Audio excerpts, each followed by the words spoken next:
제자의 길, 제자의 삶이라는 제목으로 말씀 전하겠습니다. 우리가 예수님의 제자라고 한다면 어떤 삶을 살아야 될까요? 어떤 길을 걸어가야 될까요? 사실은 예수님이 사역하던 당시에 자신이 예수의 종이다, 예수의 제자다 라고 말하는 사람은 많이 있었지만 그 길을 따라가는 사람은 사실은 많지 않았어요. 그래서 오늘 이 본문에서 예수님은 자신들의 제자들에게만, 무리들도 다 같이 있진 않았어요. 제자들만 있었어요. 그러니까 이 말씀은 직접적 1차적으로는 예수님의 제자들에게 주신 말씀이었는데, 저는 오늘 이 말씀을 통하여서 당시 그 12명에게만 하신 말씀이 아니라 예수님을 믿고 예수님을 따라가기를 원하는 우리 모두에게 해당되는 말씀이 아닐까라는 생각이 듭니다. 그래서 오늘 말씀을 통하여서 우리가 정말 걸어가려고 노력해야 되는 그 제자의 길이 어떤 길인지 말씀을 통해 깨닫고 은혜 받는 복된 시간이 되었으면 좋겠습니다. 먼저 이 예수님께서는 제자들에게 실족하게 하지 말고 용서하는 삶을 살라고 말씀을 하세요. 그것이 1절, 2절에 나온 내용인데요, 우리가 아까 읽었습니다. 실족하게 하다라는 그 원어는요, 덫 혹은 함정을 의미해요. 그러니까 남을 넘어뜨리는 어떤 덫과 함정 같은 것들을 우리가 행할 때가 있다는 거죠. 그래서 좀 쉬운 표현으로 번역된 우리말 성경의 1절을 보니까 이렇게 번역했어요. 죄짓게 하는 일이 언제나 있게 마련이지만 죄짓게 하는 그 사람에게는 재앙이 있을 것이다. 우리말 성경으로 번역한 거 보여주세요. 다시 말하면 우리들 모두가 다른 사람을 실족하게 하는 것이 의도하든 의도하지 않든 피할 수 없게 일어나더라 라는 얘기예요. 일어난다. 그런데 우리가 그러한 일을 행하지 않도록 우리가 늘 주의해야 된다 라고 말씀을 하시는 거예요. 왜 그럴까요? 우리의 신앙생활은요, 나 혼자 하는 게 아니기 때문에 그래요. 우리가 예수님을 믿는다고 고백하는 그 순간 우리는 예수님의 몸을 이루는 다른 지체들과 함께 예수님의 몸이 돼요. 하나님의 거룩한 공동체 안으로 우리가 들어오죠. 꼭 우리 동안에 속한 분들만 하나님의 가족이 아니라 예수 그리스도를 구원자로 믿는 모든 사람들이 다 하나님의 가족이기 때문에 그렇다라는 것이죠. 따라서 나의 어떤 부주의한 말이나 나의 어떤 행동으로 인해 우리 주변의 형제나 자매가 실족했다면 그것은 우리들이 정말 피해야 할 길이다 라고 말씀을 하는 거죠. 그러니까 예수님은 이 작은 자라는 그런 표현을 통하여서 예수님의 관심은 작은 자 한 영혼에게 있다라는 것을 말씀해 주시거든요. 세상 사람들은 어떻습니까? 힘 있는 자들, 권력 있는 자들, 성공한 사람들, 그 위주로 세상은 흘러가죠. 그러나 우리가 진정으로 예수님의 제자라고 한다면 예수님의 마음이 있는 그곳에 우리들의 마음도 있어야 되지 않겠습니까? 따라서 우리가 예수님의 제자라면 지극히 작은 자의 그 마음까지도 살피고 돌보는 것이, 그것이 예수님의 제자다라는 것이죠. 따라서 우리 주님은 작은 자를 실족시키는 그것이 얼마나 심각한 죄인지, 만약에 그런 사람이 있다면 연자맷돌을 메고 바다로 들어가야 된다 그랬어요. 여기서 말하는 연자맷돌은 우리가 예전에 쓰던 이 돌 맷돌, 갈아서 쓰는 그 맷돌의 사이즈가 아니에요.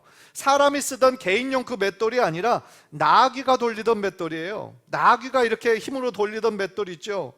그러니까 그거를 메고 바다에서 살아나올 수 있는 사람이 누가 있겠어요. 따라서 누군가를 실족하게 하는 것은 우리가 그만큼 우리의 생명을 걸고 피해야 된다라고 말씀을 하는 거죠. 사실 우리들의 삶에 실족하는 거, 누군가에게 실망하는 거, 상처받는 거 너무나 자주 일어나요. 어떤 경우에는 말로, 어떤 경우에는 금전적인 문제로, 어떤 경우에는 관계의 문제로, 여러 가지 문제로 실족하거든요. 그런데 우리가 이 교회 안에서 가장 많이 일어날 수 있는 것이 우리들의 말인 것 같아요. 말. 왜냐하면 우리가 하루에 살면서 가장 많이 하는 것이 말이잖아요. 우리가 생각 없이 던지는 말 한마디, 농담처럼 어떻게 보면 그냥 던진 말이었는데 그 사람에게는 치명적인 상처가 될 수도 있다라는 거예요. 속담에 무심코 던진 돌이 맞는 개구리는 죽는다, 그 개구리는 맞아 죽는다라는 말이 있잖아요. 의도하지 않았어요. 누군가 재미로 그냥 한 거예요. 그런데 누군가에게는 그것이 생명을 잃을 정도의 치명적인 상처를 받기도 한다라는 거죠. 따라서 우리가 크리스찬으로서 무엇보다도 예수님의 제자라고 한다면 어떤 말을 하기 전에 꼭 우리들의 마음에 한번 생각해 봐야 되는 것이 있어요. 이 말이 덕이 되는지, 이 말이 덕이 되고 저 사람을 세우는 말인지, 아니면 이 말이 저 사람에게 해가 되고 깎아내리는 말이 되지는 않는지 우리가 늘 생각해 봐야 된다라는 거죠. 따라서 가장 좋은 것은요, 우리가 남을 비판하거나 남을 냉소하기보다는 격려하고 칭찬해주고 세워주는 말이 우리들에게 습관이 되면 가장 좋겠다라는 말이죠. 따라서 우리들 관계의 어려움이 언제나 이 말로부터 시작되는 것을 우리가 많이 봤는데, 이 예수님께서 이 황금률을 말씀하시면서 대접받고자 하는 대로 남을 대접하라 말씀하셨잖아요. 비판하지 말라고, 그 비판하는 그것이 너에게 고스란히 돌아온다고 말씀하시잖아요. 따라서 우리들에게 이 인간관계의 황금률은 역지사지의 태도예요. 누군가를 비판하고 판단하고 정죄하기보다는 그 사람의 입장에서 한번 생각해보고, 아, 그런 힘든 상황이 있었구나, 그럴 수도 있었겠구나 라고 우리가 역지사지의 입장을 가지고 그 사람의 단점만 바라보지 말고 장점을 생각할 때 우리들 모든 인간관계가 하나님께서 기뻐하시는 건강한 인간관계로 될 줄 믿습니다. 따라서 또 이 말뿐만 아니라 우리 금전적인 문제도 제가 좀 다시 한번 말씀드렸는데, 교회 안에서는 금전적인 거래를 해서는 안 돼요. 이것이 언제나 상처가 남습니다. 상처가 남고 그 사람은 교회 떠나는 일이 제가 한두 번 본 게 아니에요. 우리 교회 많지는 않지만 가끔씩 그런 일들이 제가 모르게 이루어지는 것 같은데 하시면 안 돼요. 투자 같은 것도 권면하셔도 안 돼요. 그냥 본인만 알고 하시지 다른 분들에게 이렇게 투자해봐라, 이렇게 해봐라 라고 그렇게 하지 마세요. 결국 돈이 얽히면 그 관계 반드시 어려움 당합니다. 그리고 더 안 좋은 거는 하나님을 떠나요. 교회를 떠나요. 이런 일이 우리 교회에선 일어나지 않도록 우리가 늘 주의하고, 우리 교회 안에는 은혜로 충만한, 사랑으로 충만한 축복의 공동체가 되기를 주님의 이름으로 간절히 부탁드립니다. 두 번째로 이 예수님의 제자들에게 예수님은 믿음을 더해야 된다라고 말씀하세요. 믿음을 가져야 된다 강조하세요. 5절 6절 보니까 예수님의 제자들이요, 예수님의 그 실족하게 하지 말아라, 그리고 70번씩 7번이라도 용서해야 된다, 그 말씀이 마치자마자 예수님에게 뭘 요구했냐면 자신들에게 믿음을 더해주세요 라고 얘기하거든요. 왜 그들이 믿음을 달라고 요구했냐면, 작은 자 하나를 실족하지 않게 하는 거, 혹은 형제를 정말 용서하는 거 내 마음대로 되는 게 아니잖아요. 누군가 나에게 해로운 일을 행했어요. 억울하게 우리가 어떤 거를 당했어요. 금전적인 피해를 당했어요. 용서하기가 쉽겠어요? 어렵죠. 이거는 나의 감정으로는 이것이 용서할 수 없거든요. 따라서 그 예수님의 말씀에 순종하기 위해서 제자들이 믿음이 필요했던 거예요. 그런데 흥미로운 점은 예수님께서 이 제자들이 그들의 믿음을 더해달라는 그 요청에 대해서 예수님은 뭐라고 대답하셨냐면, 겨자씨 하나일 만한 믿음을 말씀하세요. 여러분, 겨자씨 보신 분 있으세요? 겨자씨 정말 작죠? 정말 작습니다. 이거는 정말 이렇게 씨앗 중에서 정말 작은 것 중에 하나일 거예요. 그런데 겨자씨는 이 생긴 거는 너무 작은 씨지만 그것이 나중에 자라서 큰 나무가 된다고 그러거든요. 따라서 여기서 예수님께서 말씀하시는 겨자씨 하나일 만한 작은 믿음이라 할지라도 그 믿음이 있다면 뽕나무가 뽑혀서 바다의 신구라 말한다면 실제로 그렇게 될 거라는 거예요. 무슨 얘기입니까? 작은 믿음이지만 능력이 있을 거다라는 얘기예요.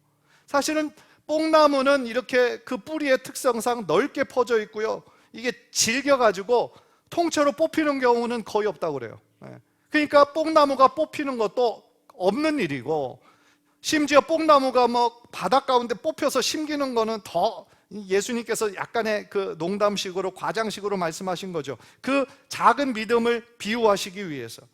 다시 말하면 예수님은 이렇게 말씀하시는 거예요. 제자들은 더 큰 믿음을 주세요 라고 요구했는데, 예수님은 뭐라고 얘기하셨냐면, 네가 가진 믿음이 진짜 믿음이면 겨자씨만큼 작은 믿음이라도 이렇게 큰 기적을 일으킬 수 있을 거다 라고 말씀하시는 거예요.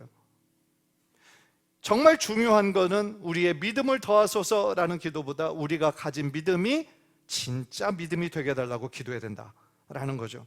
여러분, 아람의 군대 장관 나아만과 엘리사의 이야기 여러분들 잘 아시잖아요. 이 아람 군대 장관 엘리사가 나병이 걸렸어요. 당시에 나병은 고칠 수 없는 불치병이었어요.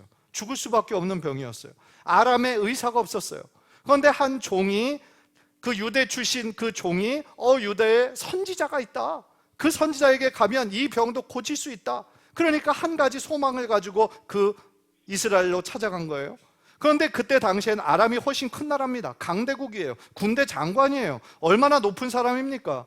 그래서 그 유대 작은 나라에 갈 때 적어도 엘리사가 밖에 나와서 인사하고 자신의 몸에 안수하면서 기도할 것을 이 군대 장관은 기대했겠죠. 그런데 웬걸요? 나와보지도 않는 거예요. 나와보지도 않고 그 종을 통하여서 저 요단 강물에 가서 7번 씻어라 라는 말만 하거든요.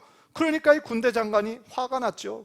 괘씸하게 감히 말이야, 내가 누군 줄 알고 말이야, 내가 사는 아람에는 더 큰 강이 있고 아름다운 강이 있는데 이깟 조그만 강에서 내가 씻으면 그거 낫는다고? 이런 무슨 엉터리가 다 있냐. 그러면서 막 돌아가는 참에 그것을 추천했던 요종이 다시 한번 얘기하는 거죠. 장군님, 만약에 이것보다 더한 일을 하라고 했다고 할지라도 나병이 낫는다고 하면 하지 않겠습니까? 근데 생각해 보니까 그런 거예요. 자기가 온 이유는 나병이 낫기 위해서 혹시라도 라는 마음으로 온 거예요. 그거보다 더한 거를 시켰어도 할 마음으로 온 건데 기껏 그 자존심 때문에 하지 못하는 것이 자신이 생각할 때 아니었던 거죠. 그래서 한번 해보자 라는 심령으로 요단강에서 몸을 씻죠. 한 번, 두 번, 세 번 변하지 않아요. 여전히 나병이 그대로예요. 그런데 끝까지 6번, 7번 순종하였을 때 어떻게 됐습니까? 그 몸에 있던 나병이 완전히 사라지고 깨끗한 피부가 되었다라고 얘기하죠. 그런데 여러분에게 질문하고 싶습니다. 그 아람의 그 나아만이 가졌던 믿음이 큰 믿음이었습니까? 아니요. 그 순종이 위대한 순종이었습니까? 아니요. 어떻게 보면 너무나 작은 믿음이었어요. 겨자씨 같은 믿음이었어요. 그런데 그렇게 겨자씨 같은 믿음으로 그래도 한번 믿고 그렇게 순종했을 때 하나님의 기적과 같은 능력을 경험하더라라는 거죠. 무슨 이야기입니까? 하나님은요, 큰 믿음이 아니라 겨자씨 같은 그런 믿음이라 할지라도 그 믿음이 참 믿음이라면 하나님은 그 믿음을 보시고 역사하신다라는 것이죠. 작지만 진짜 믿음을 우리들에게 요구하신다라는 거죠. 그런 면에서 우리 옆 사람에게 이렇게 얘기합시다. 진짜 믿음을 소유합시다. 진짜 믿음이 우리들에게 필요한 거예요. 큰 믿음이 아니라도 좋아요. 위대한 믿음이 아니라도 좋아요. 작은 믿음이지만 나는 할 수 없지만 우리 하나님은 하실 수 있다라는 그 믿음이 진짜 믿음이라면 하나님께서는 그 믿음의 고백을 통하여 당신의 삶을 통해 하나님의 크신 능력을 부어주실 줄 믿습니다. 물론 우리에게 그런 믿음이 있다고 할지라도 우리 삶의 문제가 한 번에 사라지는 건 아니에요. 아까 우리 황 집사님 그 간증을 통해서도 교회 다니고 신앙생활 했는데 늘 좋은 일만 있는 건 아니잖아요. 늘 어떤 때는 일에 치이고 사람에 치이고 마음이 상하고 그럴 때도 있잖아요. 오히려 우리가 하나님을 잘 믿으려고 그렇게 결단하면 더 사단 마귀의 공격이 심해질 때도 있어요. 우리 신앙생활을 통해 그럴 때가 많이 있어요. 물론 그렇다고 할지라도 우리의 삶에 하나님을 믿는 믿음이 있다면 우리의 삶의 문제는 완전히 해결되지 않았다 할지라도 그 문제를 대하는 우리들의 마음은 완전히 달라질 수 있어요. 왜요? 이 문제를 나의 힘만으로는 극복할 수 없어요. 그러나 내 뒤에는 우리의 창조주 하나님이시고 놀라운 능력의 엘샤다이 하나님이 나의 뒤에서 나를 언제나 붙잡아 주시기 때문이다 라는 것이죠. 따라서요, 우리가 문제 자체에 집중하면 문제만 보여요. 하나님이 보이지 않아요. 이거 어떻게 해결하지? 방법이 없어요. 그러나 우리가 하나님을 바라보기 시작하면 그 문제는 그대로 있다 할지라도 하나님 주신 힘으로 담대함으로 이기게 될 줄 믿습니다. 간절히 바라기는 우리의 믿음이 비록 겨자씨처럼 정말 작은 믿음이라 할지라도 그 믿음이 참 믿음, 진짜 믿음이 되어서 그 믿음에 하나님의 능력이 나타나는 것을 여러분의 삶 가운데 많이 체험하시기를 주님의 이름으로 간절히 축복합니다. 마지막으로 제자는요, 어떤 사람이냐? 하나님 맡기신 일에 충성을 다한 후에 나는 무익한 종입니다 라고 고백해야 된다. 그 사람이 정말 예수님의 참 제자다 라고 말씀을 하시는 거예요. 사실은 예수님께서 이렇게 비유로, 겨자씨 비유를 마치자마자 바로 한 종의 이야기를 연결을 하시잖아요. 그런데 이 종은요, 돈을 받고 일하는 품꾼이 아니에요. 그 가정에 속한 노예예요.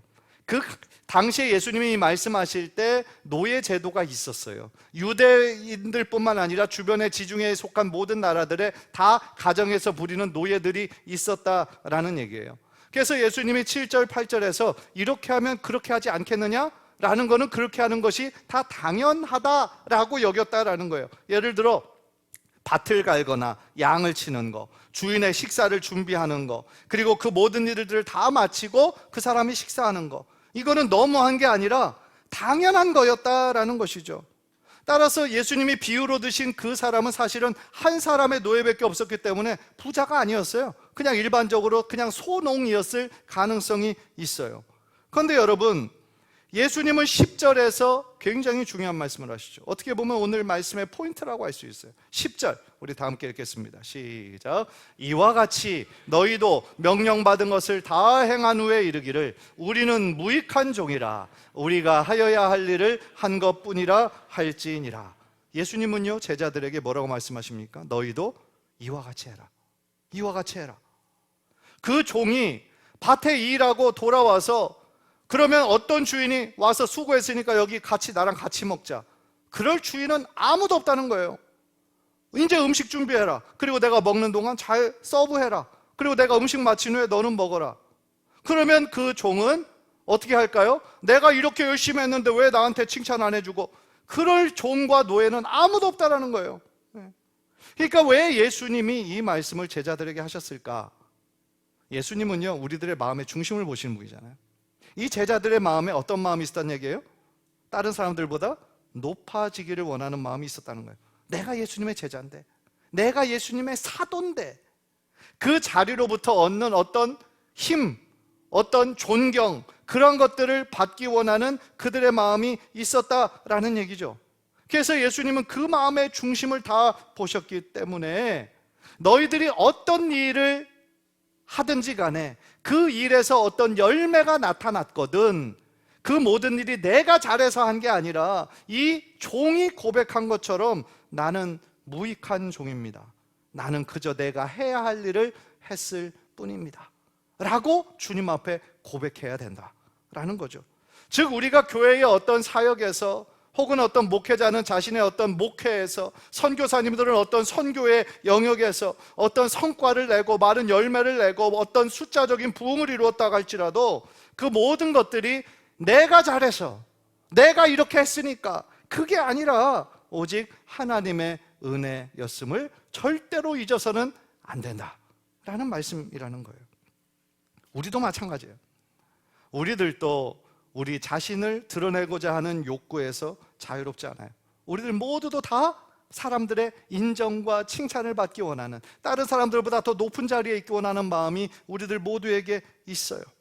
그런 면에서 오늘 이 주님의 말씀은 우리가 섬길 때에 인정받으려고 하지 말고 우리에 맡겨진 그 자리에서 조용히 섬겨야 된다라는 거예요. 우리는 매 순간 해야 할 일을 했을 뿐입니다. 그렇게 말하는 것을, 그리고 그렇게 고백하는 것을 연습해야 된다라는 거예요. 그러면서 한번 연습해 봅시다. 해야 할 일을 했을 뿐입니다. 네. 우리는 그저 해야 할 일을 했을 뿐이에요. 우리에게 맡겨주신 사명은 다 달라요. 저에게 맡기신 사명이 있고 여러분에게 맡겨주신 사명의 자리가 있어요. 그 자리, 그 책임, 그 역할은 무엇이든지 간에 우리가 그 일을 잘 감당했을 때 우리가 주님 앞에 고백해야 되는 것은 나는 무익한 종입니다. 나는 그저 해야 할 일을 했을 뿐입니다 라고 고백할 때 하나님께서 우리들을 보시고 기뻐하시고 하늘의 상급과 큰 축복으로 우리들에게 내려주신다라는 거예요. 우리가 살아갈 때 이미 큰 상급도 받고 칭찬도 받으면요, 하늘의 상급이 그만큼 줄어들어요. 우리가 왜냐하면 이 땅 가운데서 다 받았으면, 다 누렸으면 하늘에서는 막상 받을 것이 없어요. 그러나 이 땅 가운데서 우리가 남의 시선과 남의 인정과 칭찬을 바라보지 않고 조용히 있는 곳에서 우리가 섬김을 다할 때, 다른 사람들은 못 봤다 할지라도, 담임 목사든 못 봤다 할지라도 우리 하나님은 하나하나 다 보시고 계시거든요. 그럼 그 모든 것들이 뭐예요? 상급에서, 하늘의 상급이 그만큼 커지는 거예요. 예. 그런 맥락에서 우리가 기도할 때도 하나님께 크게 쓰임받게 해달라고 기도하기보다는 주님의 뜻대로 사용해 주세요 라고 기도하는 것이 더 성숙한 기도가 아닐까라는 생각을 해봅니다. 물론 저도요, 바로 직전까지도 하나님 쓰임받을 때 이왕이면 크게 쓰임받게 해주세요, 저도 그렇게 많이 기도했습니다. 저도 그렇게 많이 기도했고 여러분들을 위해서 기도할 때도 그렇게 기도했어요. 크게 쓰임받게 해주시고 멋지게 쓰임받게 해주세요. 그런데 오늘 본문을 자세히 보면서 깨닫는 것은 뭐냐면, 우리가 진정한 예수님의 종이라면요, 내가 하고 싶은 거, 내가 하고 싶어서 이거 성공하고 싶은 거, 요거 잘 되게 해주세요가 아니라 주님께서 시키시는 일이라면 그 어떤 것도 순종해야 하는 것이 진정한 예수님의 종이구나 라는 것을 깨닫게 되는 거예요. 왜냐하면 순종은요, 예수님이 말씀하신 것처럼 나를 따라오려거든 자기를 부인하고 자기의 십자가를 지고 나의 길을 따를 것이니라 말씀하셨거든요. 그러니까 순종은 결국 자기 부정인 거예요. 자기 부정이고 자기 자신을 주님께 전적으로 의탁하는 순종의 믿음이 뒤따라야 한다라는 것이죠. 사랑하는 성도 여러분, 종이, 그 당시에 그 종은 주인을 섬기는 사람이에요. 마찬가지로 예수님의 제자는 예수님을 섬기고 예수님의 길을 따라가는 사람이에요. 예수님의 비유에 나온 그 종은요, 인정받기 위해 일한 것이 아니에요. 그저 명령받은 것을 최선을 다해 감당한 거예요. 한마디로 제자의 삶과 제자의 길은 그런 순종의 삶이다. 겸손한 마음으로 내가 해야 할 일을 했을 뿐입니다 라고 고백하는 것이다 라는 거죠. 따라서 우리가 걸어가야 할 제자의 길은요, 화려한 길이 아니에요. 넓은 길이 아니에요. 그래서 많은 사람들이 다 가고 싶어하는 그런 길이 아니에요. 오히려 좁은 길이에요. 그러나 그 길은 영광의 길이요 축복의 길인 줄 믿습니다. 왜 그 길이 영광의 길이고 축복의 길일까요? 그 길 끝에 누가 기다리고 계실까요? 우리 예수님께서 기다리고 계시기 때문에 그래요. 우리의 이 땅에 살면서 선한 싸움 다 마치고 믿음의 여정 다 마치고 그 길을 끝까지 따라가잖아요. 우리 예수님께서 여러분을 보시고 미소 지으시면서 두 팔을 활짝 벌리시고 여기로 오라고, 그러면 여러분들 안아주시고 참 수고 많았다, 착하고 충성된 종아, 네가 작은 일에 충성하였음에 내가 더 큰 일로 맡기겠다, 이제 나와 함께 들어가 나와 함께 더불어 먹고 마시자 라고 말씀하실 거라는 거예요. 안젤을 바라기는 우리가 이 땅에 예수님의 제자죠. 물론 예수님 사역할 때 예수님 주변에 무리들도 많았어요. 그런데 예수님께서 집중하신 것은 무리들이 아니었어요.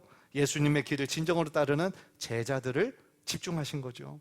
따라서 우리 평생에 무리로 살아가지 말고 예수님 그냥 주변에서 멀리서 바라보고 오병이어의 떡 뭐 이런 것만 떨어지나, 떡고물 떨어지나 그런 것만 바라보는 무리가 아니라 예수님 가까이 예수님의 제자로서 주님 주신 그 사명, 그 사명에 우리가 충성하면서 나를 드러내지 말고 예수님께서 먼저 걸어가신 그 십자가의 길을 우리도 믿음과 순종으로 끝까지 잘 따라가서 하나님 앞에 서게 되는 그날 하나님 앞에 큰 칭찬과 상급을 얻는 저와 여러분 되시기를 주님의 이름으로 간절히 축복합니다. 기도하겠습니다.